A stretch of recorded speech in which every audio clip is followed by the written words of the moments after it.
So sure, we'll take a look at the classes they're using. So the ones on the bottom are the classes that were banned. So Kevor's Dragon Priest was banned, and Akaipo's Control Warrior. Was it Warrior was banned anyways? I think it was Control Warrior. That leaves Kevor with Druid, which is the ramp Druid, which has done really well for him. It's nice to see a non-combo Druid. Warlock, which I believe is Zoo, and Warrior was Patron against a Secret Paladin, Face Shaman, Zoo Warlock. Now, just based on the lineup, how do you feel about that? Well, I mean, I understand that if a Kaipo had that control warrior, right? Like knowing that he has patron, wanting to not have to play against that. And remember, this is a best of 5 now, so it's a lot more punishing if you have a class that you just can't, win a specific matchup with. Yep. I really like Kevor's lineup a little better. The Patron Warrior feels strong against everything that Kaipo's bringing. Mhm. Ramp Druid is a little questionable, but it's performed really well for him, so I'll put my faith in it. On the other side, Akaipo only needs to win one of the series, so he definitely has more luck on his side, I would say. For sure. And Akaipo has beaten Kevor twice, but of course those series were best of 3, so it's able to dodge playing one of his classes, which certainly helped. I Yeah, feel for like sure. playing the whole lineup, Kevor's lineup looks a little more like together. Yeah, you never know, it could have been, he wins 2 games and then it's a reverse sweep for 3, but like some lineups just work out that way where once your opponent has that one class that they can't really it doesn't really do well against the rest of your lineup, then you might as well just so it's a little rough. Definitely, you were mentioning all day that we wanted to see this matchup again, and we are going to see it, so we'll see how these players adjust to each other's playstyles. Yeah, should be good. So we'll just wait for the players to get ready, and then we'll hop into a game and see what they're up to. I'm interested. What do you think you would pick first? I like the druid, Okay. which Um, then I guess hmm? well, on the other side. I guess shaman or warlock. Sure. I like the Shaman. I think that's a really good first pick. That's kind of like the unexpected pick, but it also works like well against all of the classes. I think you can get an easy first game in, and then maybe demoralize your opponent, be a bit more strategic about your next matches, and figure out how you want to win. And we begin. It is the Warrior from Kevor against the Shaman from Akaipo. So Uh, 1 out of 2 on the guesses. I think that it was a Patron Warrior, but we can't tell from these cards right away, so we'll have to give it a second to find out.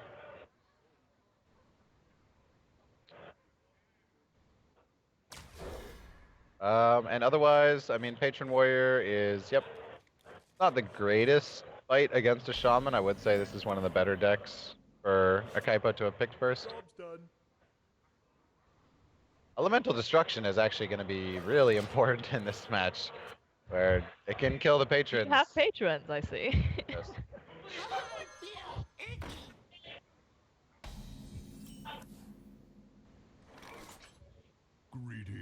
Looks good. Drop the Armor Smith, trades nicely. You can use the Abusive to kill it, or you could Earth Shock it and try to go face. Double Abusive. I actually like the double Abusive coin Earth Shock here.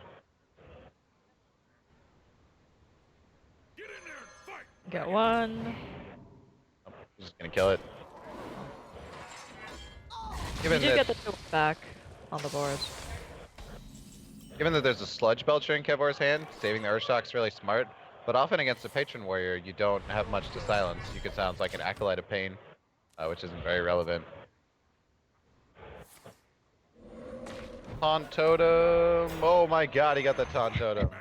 That was so fortunate. Okay. Alright, we do see the patron with the Deathbite equipped as well as the Whirlwind. Now, ideally he's going to wait that extra turn to set up both of them as opposed to just kind of throwing in his patrons, getting 2 of them out. Now, either way, like with that Elemental Destruction in a Kaipo's hand, we know it's not going to be too big a deal. Yeah. I actually think you might just play the Patron here. Like, the Shaman's clearly not going to kill your 2 patrons, and then you want the Weapon Whirlwind for the 2-1. Otherwise, it feels like you really need to attack, so then you just attack and like play Sludge, and then play Patron Whirlwind next turn. Yeah, I think I like that.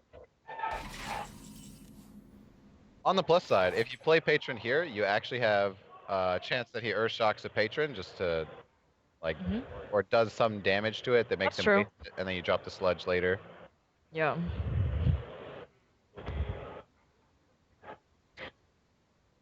I don't know if we've seen Kevar play his Sludge Belcher or see the Sludge Belcher in his hand, because obviously these two players are looking at what, they do, then they can really start countering what's in your opponent's deck. Alright, here he goes. I like this play a lot. Next turn, you could drop the Whirlwind and then Sludge Belcher afterwards, and it sets you up for lethal on the following turn.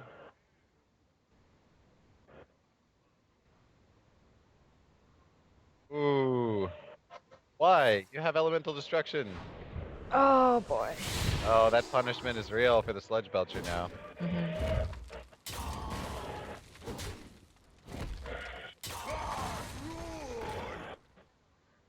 Okay.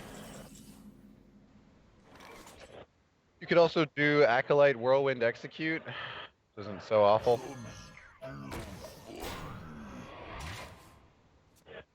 One Armor Smith is dead, and Patron Warriors don't have a lot of ways to gain health. So this looks pretty rough right now, but if he gets through, then there's actually a pretty good shot for him to win.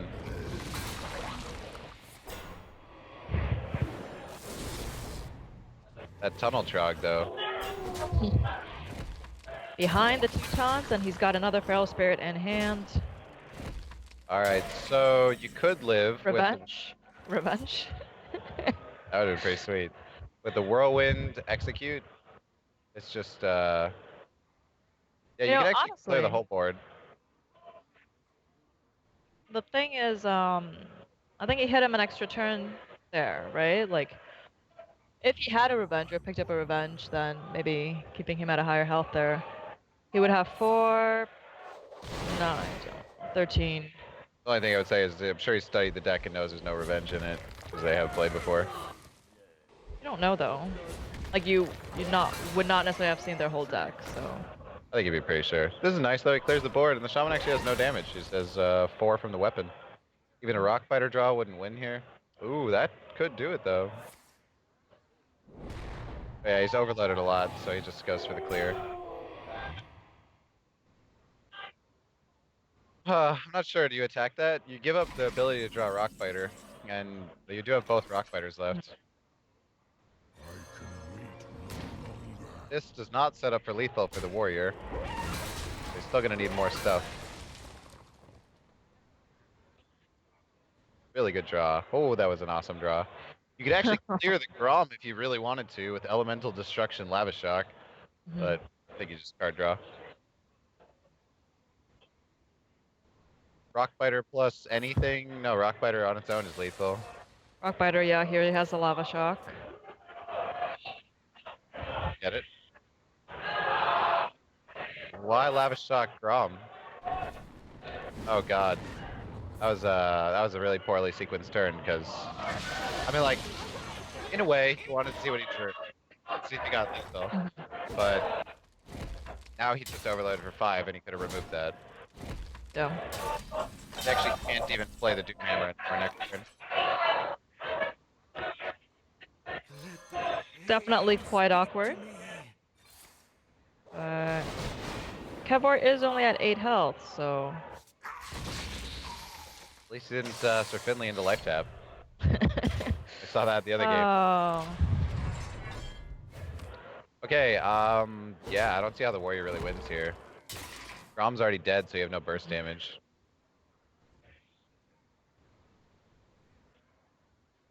Oh. Totem? What the heck was that? Yeah, why didn't he totem? And it just. He doesn't like totems. I guess if you got a fire totem, then the Acolyte of Pain would draw a card, but that's like pretty minor consideration, to be honest.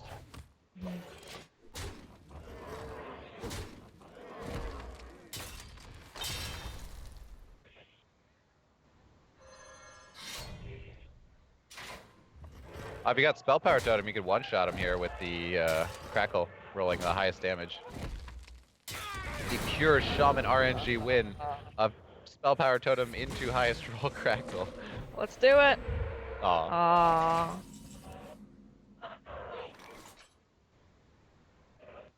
Alright. Patron, slam your own patron and armor up. I think you're dead though. What if you killed a 1-1? Slam. Feels so bad. Slam a 1-1. Slam 1-1. Especially when you actually need the cards too, right? Like. I wonder. Lovely be thirsty. Okay.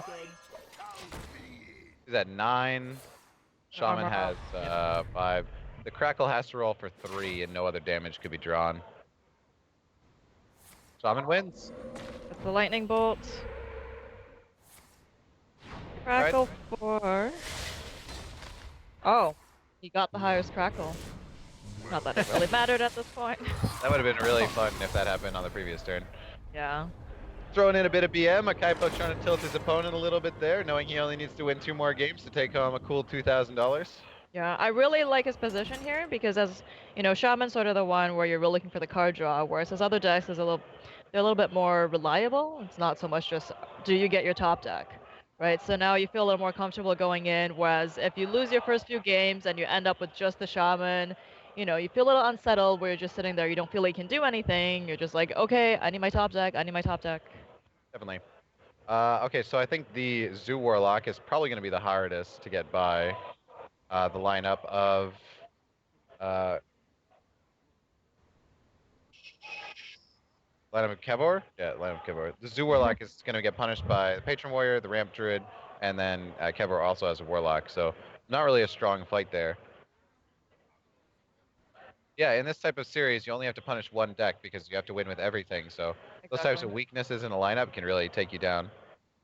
And that's not something that you see all the way up to this point in the tournament. So it's kind of a weird situation where, you know, you might do really well and then it's like one thing in your lineup causes you to... And you could develop very effective strategies because you have that option, right? Is that if there's one weak point in your lineup against, you know, any one particular deck, you can just kind of avoid that going through the whole tournament. We're just waiting for the players to ready up here. We can see their classes again. So the Shaman got a victory, leaving Paladin and Warlock for Akaipo, and Kevor has to win with Warrior Druid and Warlock.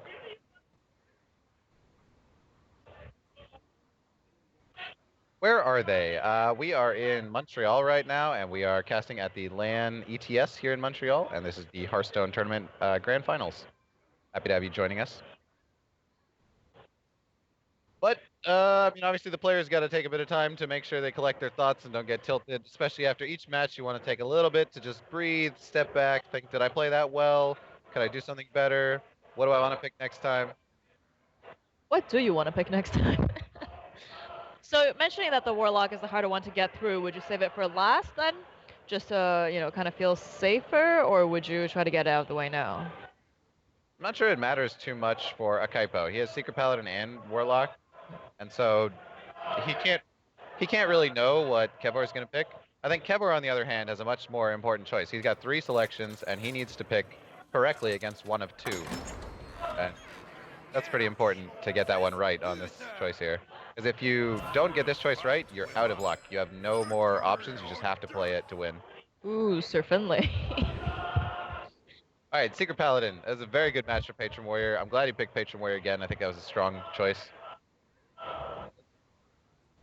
So in this match, the Patron Warrior wins by getting patrons on the board around turn 5. There's a couple of advantages the Warrior has. First, they can clear the early game from the Paladin really well. And second, the Powerhouse turn from the Warrior is on 5, and the Powerhouse turn from the Paladin is 6. So if you've already developed patrons before they challenge her, you're pretty much going to win. You run into stuff, and you're fine. All right. Hero power would be really good.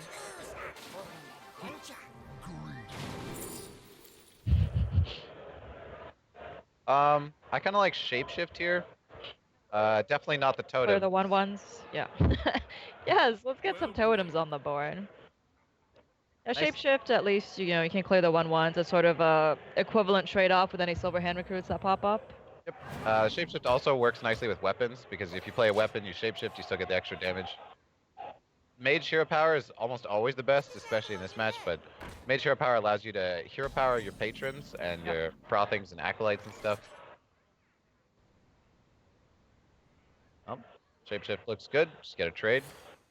Paladin actually is mid-range Paladin. We've never seen this Paladin yet. This is true. The first non-seeker Paladin in the entire tournament. And I think it was banned pretty much all the way through, so I think we everybody just... assumed it was secret Paladin. Yeah. If they knew it was mid-range, they probably wouldn't have banned it. Yeah. Alright. This makes this match significantly harder for the Paladin. The only way he's going to win is if he has equalities later. Seeker Paladin in this type of match often can establish an early board and then get a lot of face damage, so their later creatures win. Mid-range Paladin is looking to establish board almost on the turn after the warrior has been strong, and then you need to have the clear available on that point.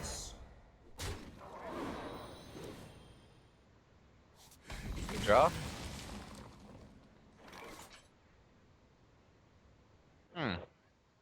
War Axe hero power is pretty good. You can kill the 3/4. You could also do War Axe coin frothing and kill the 3/2.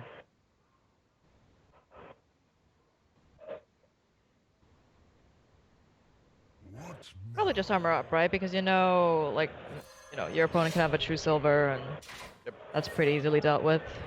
Yeah, from our perspective, this is definitely the better play. So nice read by him. Interesting thing, he might not realize it's not Seeker Paladin, but I guess the hero power on turn 3 would have clued him in something was up.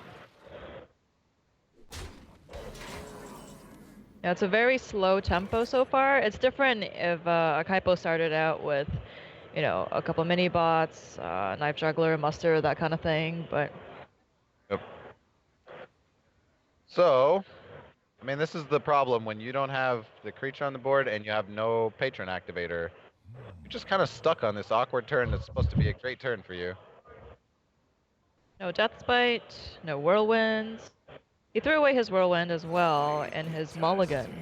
I like this play. I like this a lot.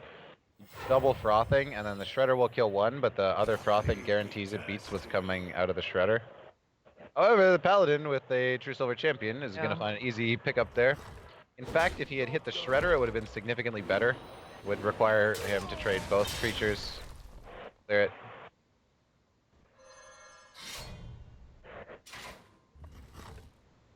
Of course, right ordering on that. Take less face damage. Shredder's gonna die anyways. And the Shredder brings us a 2/2. Bet it didn't draw you a card. That would not be overpowered at all. Boy. He's going to be really sad if he loses to mid-range Paladin, because almost his whole lineup beats mid-range Paladin. This is not looking great for the Patron Warrior. I mean, the last couple games we basically seen like, oh yeah, this side is really favored. And no, they lost, so... It's true. Looks like the Acolyte gets silenced, and you probably clear off the Armor Smith with the creatures. You could also... Could weapon it? I like playing the Jouster here. You don't really need the heal, and you just want the big guy on the board.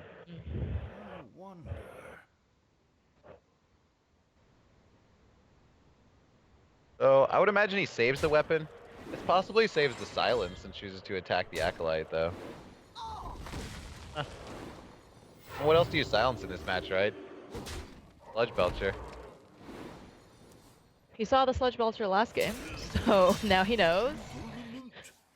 Jouster doesn't really matter. Does win, gets 2 health.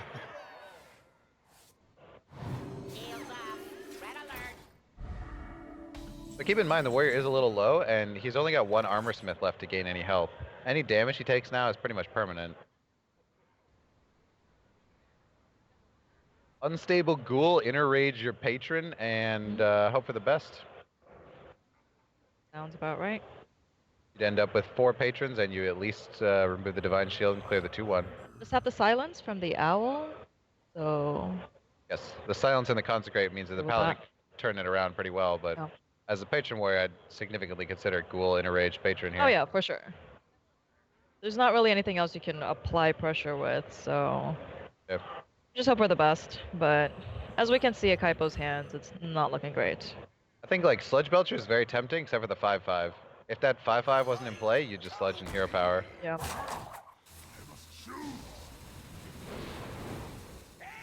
Okay, so the Paladin can remove all this pretty easily. However, there's a number of different ways to do it, so it's not clear which one's going to give him the most creatures remaining. South Patron, and then you consecrate. No consecrate then, I guess. Yeah.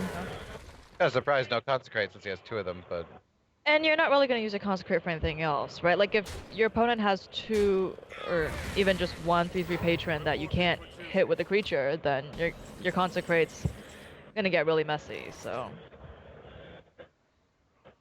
like a possible play on the previous turn was consecrate with silence on the full health patron, and then kill the ghoul. yeah.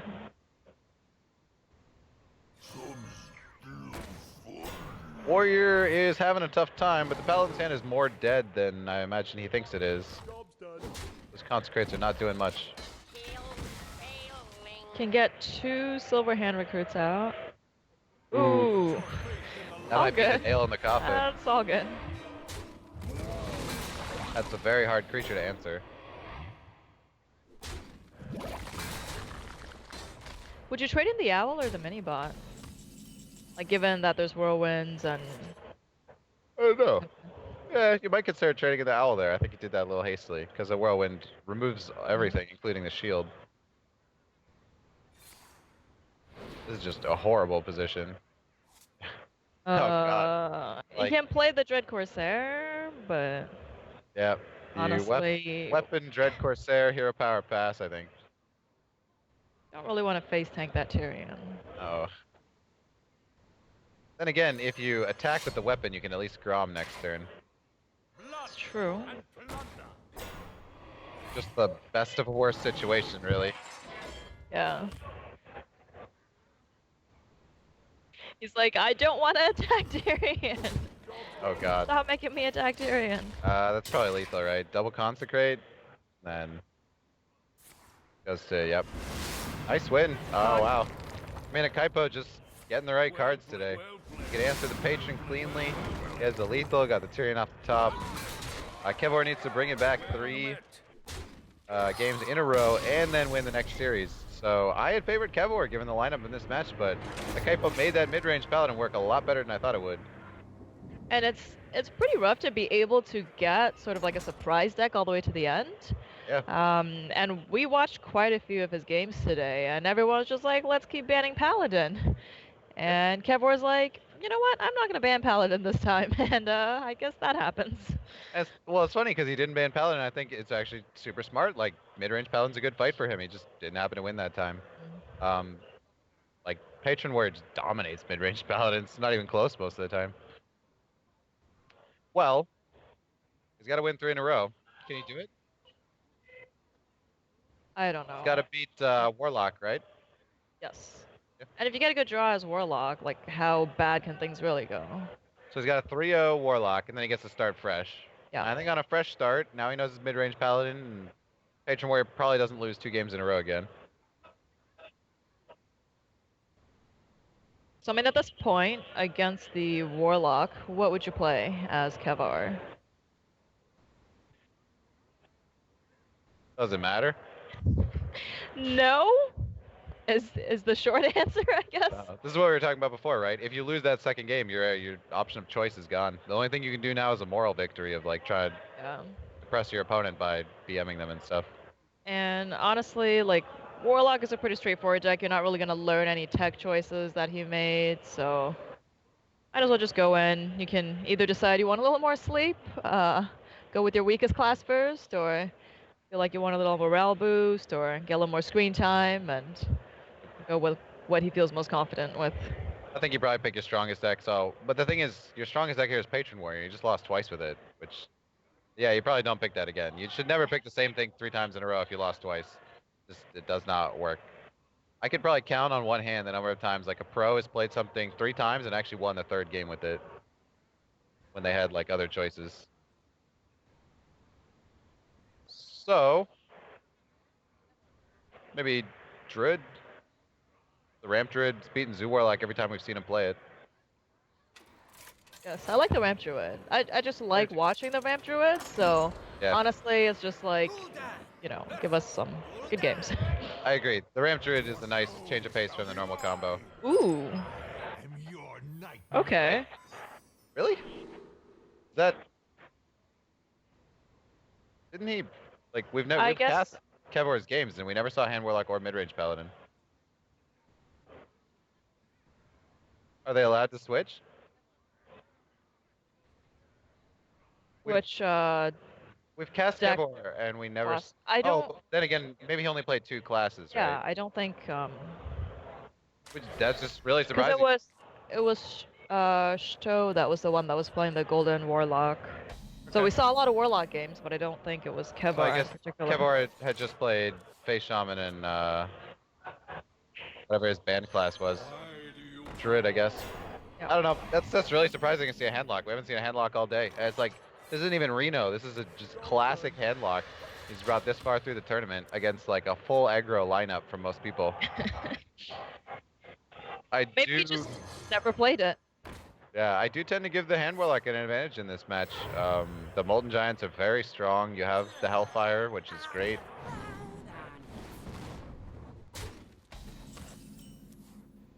Got 2 Hellfires. I like the Ancient Watcher here since you're gonna Hellfire next turn anyways.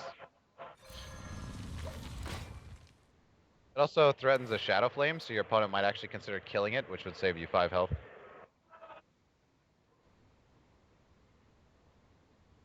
Should get the Gang Boss with the Wolf buff.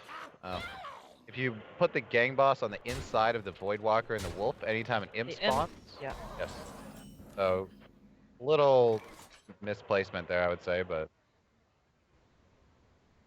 Doesn't end up mattering. The Hellfire will take out the wolf and rest the guys. so now comes the time when you're thinking, does he have Molten Giants? 15 health.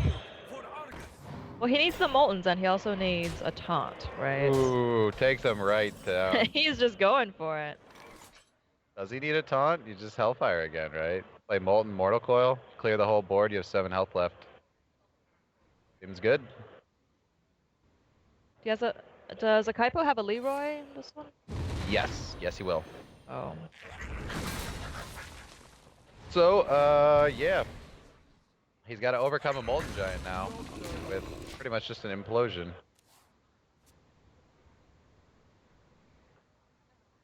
4 damage. Is he gonna tap and Gang Boss? I feel like the Imps are much better here. Because, at least it's multiple creatures, so your opponent might not be able to clear them all. Right. If he doesn't get the taunt up, then you can kind of chip away. It's only 7 health, right? So. Well, and even with the taunt, he has a silence. Yeah. There's also Dark Peddler. You can get a Soulfire, Dark Bomb. Yep. So. Just. Great, pretty reasonable. Yeah. Average. You face Jaraxxus, Illidan, Lord of the Burning Legion. Okay, so this turn kind of sucks. You need to heal, but you're not even safe after you heal. You Dark Bomb a 1/1?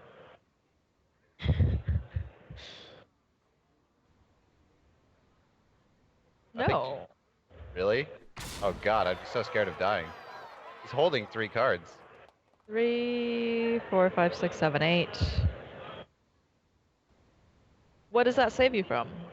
If you trade and Dark Bomb 1, he needs 9 damage. Which would be 2 4 damage draws. Right now he only needs 2 4 damage, and even if you Dark Bomb now, he still just needs 2 4 damage. But you would not have set up lethal next turn if you traded, so this is a more proactive play. Could pay off.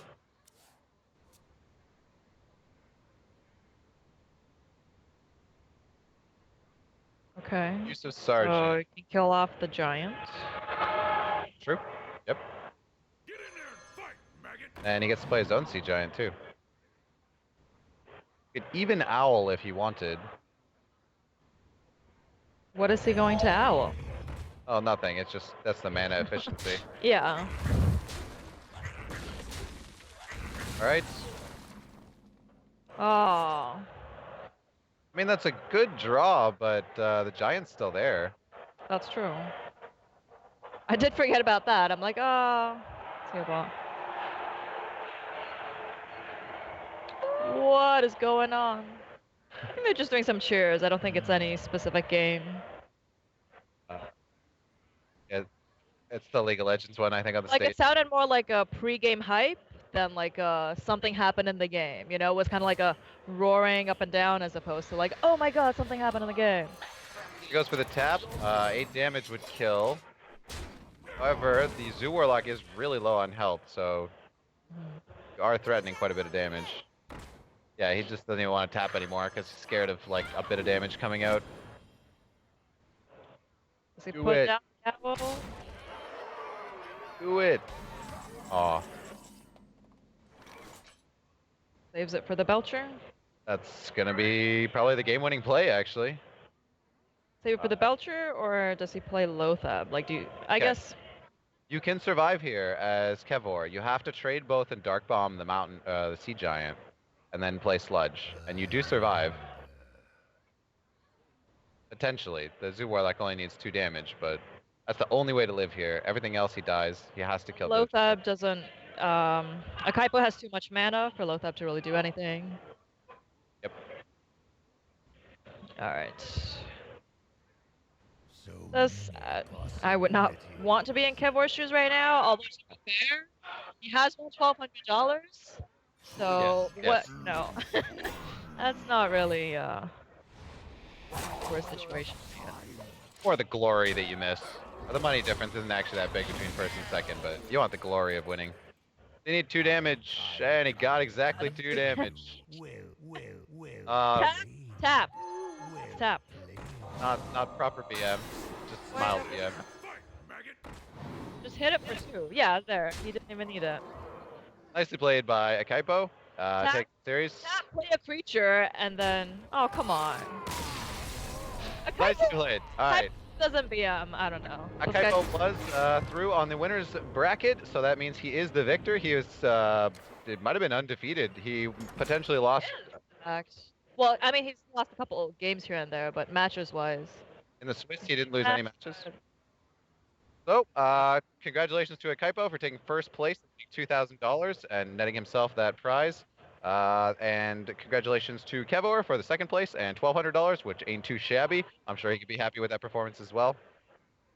Be nice to see the deck list or something. Maybe I could talk to them and like post it on Twitter. Yeah. I'd be interested to post the winning deck list. I'll try to get that for you guys. Otherwise, I guess that kind of wraps it up for us today. Thank you all for hanging out and enjoying the tournament. Lucia, you as well for casting with me, and Illyri over on the production side of things that helped us get things running. Do we have anything else we need to do? All right, I guess we're good. I will see you guys back at the normal schedule, and yeah, I'll try to get those deck lists for you too, because I'm curious exactly what they won with. Cheers to you all, and I hope you have a good rest of your Sunday, and I will see you again soon.